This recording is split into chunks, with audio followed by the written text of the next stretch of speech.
Eric Muathe, Muathe.com. It is October 5th, 2017, early trading, and we are looking at markets here recording all-time highs. I want to show you why right now it looks like in my opinion, short term, there's a pullback that the market is trying to conceal. In other words, the charts that I'm looking at do indicate the potential for a pullback, so we should not be aggressive buyers of the market, even though there's unbelievable amounts of breakout candidates for us to choose from. But for now, I think we hold off. So let me show you where we are sitting right now. If we take a look at the Nasdaq trading at all-time highs, take a look at the daily, that's an all-time high. And just to show you here on the all data, all-time high status for the Nasdaq, SPX recording all-time intraday highs. And you can see this on the daily.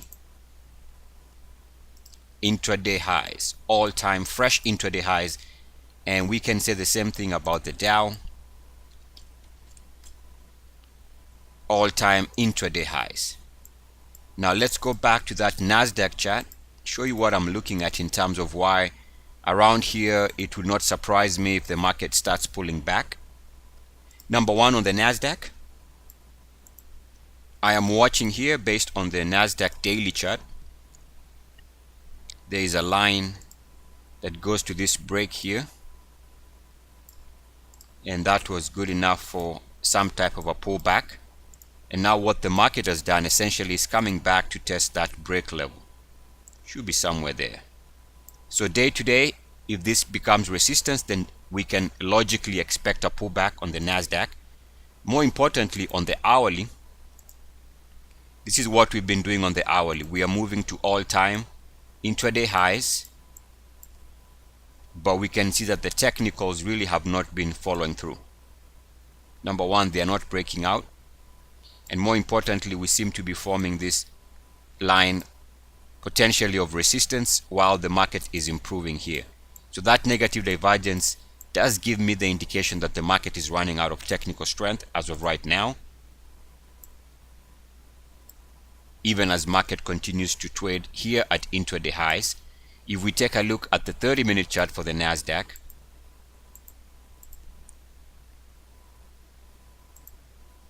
we can clearly see again improvement in prices to all-time intraday highs, but we can see that the technicals are not necessarily following through. And as the market records this intraday highs today, we can see it's coming back to test that line. So here we are seeing another evidence of negative divergence on the Nasdaq.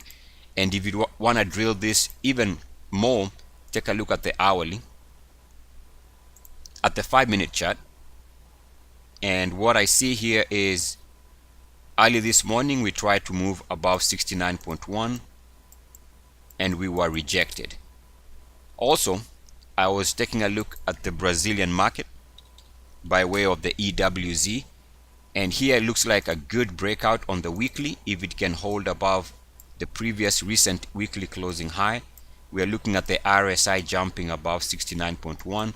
So on one hand, it's a breakout candidate, but when I take a look at, let's take a look here, take a look at the daily, there's potential here for improvement in prices on a daily basis while the RSI shows negative divergence. But the clearer view comes from the hourly chart, which indicates that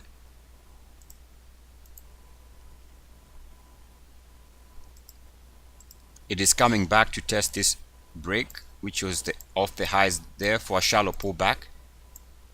And just like we saw with the Nasdaq, this is where it is doing its best to move above this line. So the more we show confirmation of resistance here, the more we can expect a pullback. So what I'm going to do here is I'm going to give you some breakout candidates that I'm tracking here, just in case this market continues moving higher. So let's take a look at the candidates. And the first one here is TWMJF. And if we take a look at the monthly chart, it meets the minimum requirements. We can see that RSI is coming close already at 69.1, if not sitting exactly at 69.1. We can also see that the MACDs are close to breaking out here, trading to 3-year highs. So it looks like it missed the minimum requirements. The monthly chart already broke out. So that looks good on the monthly chart. That's why we have to go take a look at the weekly for an entry level, which is the nearest breakout level on a closing basis. It is now above 9.63. And so as long as it can hold above 9.63, this is a good breakout candidate. As long as markets continue showing strength, these stocks are also going to do well. Now, if the market does hit a wall around here, these breakouts are going to struggle. If we take a look at another idea, it is TPIC. I believe I mentioned this recently. And here we can see that it meets the minimum requirements. You got your... No, we have to go to the weekly because the monthly is not fully developed. And here we can see that one of the MACDs is breaking out. And the RSI is also breaking out. RSI is above 69.1 for the first time, which is a sign of momentum. So we can use this weekly closing high right there as our breakout level.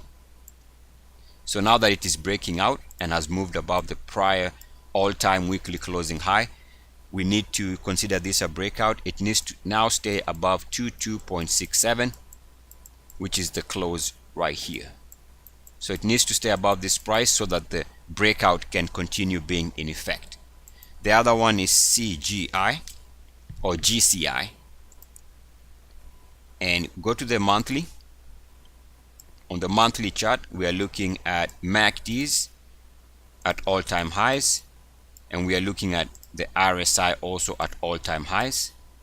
So what we can do here is I'm using this late 2016 monthly closing high as an entry level, and the level to watch there is 9.15.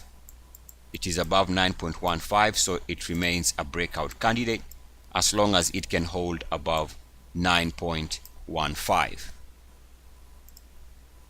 The other instrument that is breaking out, oh, by the way, I see the market racing here as I record this. So the other breakout candidate is KORU, and this is a South Korean daily 3 times. So be careful with this one. If it struggles to break out, you don't want to hold it, because 3 time bullish, the South Korean market, if this fails to break out, you want to get out, because they can be very volatile. But here what we are going to do is use the recent monthly closing high as a breakout level, and the level to watch there is it now needs to stay above 5.26, which is going back to this breakout high here. So if it can continue holding above that price, it is breaking out. We can see that it meets the minimum requirements for the ultimate Muathe breakout. You got your RSI close to 3-year highs. MACDs are trading at all-time highs. So it looks good in terms of the technical parameters. What we are looking for here is it needs to hold above 50.26. If for some reason the breakout above 50.26 fails, so let's say the breakout above 50.26 struggles and fails, a failed breakout suggests that the next direction might actually be down. So be careful here. Being a 3 times long instrument, a failed breakout might actually be a sign that you want to get out before any major drop. The other one is purely a momentum play for an IPO, SSTI, and we don't have enough data on the weekly chart. It is up about 30% for this week. Well, we do have enough data, just now starting to print, but we can see RSI is just now showing. MACDs are trading at all-time highs on the weekly. So what I suggest here is use the recent daily closing high at 17. Actually, let's scratch this one. Reason being that we wanted 2 days of rest after it recorded this daily closing high. So this one is off the list. We needed 2 days of rest before it can break out. Here it is breaking out after 1 day of rest, which means it's a continuation of this move. So this one, we are going to remove this from our breakout watch list right now. So let me share with you one more. It is FLXN, and here the breakout level is if it can clear the recent monthly closing high. So wait for it to move above 26.91. Otherwise, if it does not move above 26.91, you can ignore this one. But a breakout that takes it above 26.91 would suggest that it is now above the resistance level in price. And we can see that a breakout would also confirm strength, because at that point our RSI would be moving to all-time highs, 3-year highs. MACDs are already trading at all-time highs, so it would meet the minimum requirement. The only thing left here is now for price to break out above 26.91. So for all these candidates, insist that they are above their buy points. Failure to hold above their buy points would suggest that they are due for a pullback. As long as they are breaking out above the predetermined entry prices we are talking about here, one can continue holding and see what upside they might have in store. I'm going to leave you here with a snapshot of the market. Still holding the view that there is a pullback here that is imminent based on the charts we discussed. Eric Muathe with Muathe.com. As always, good luck, peace, and blessings. E-A-C.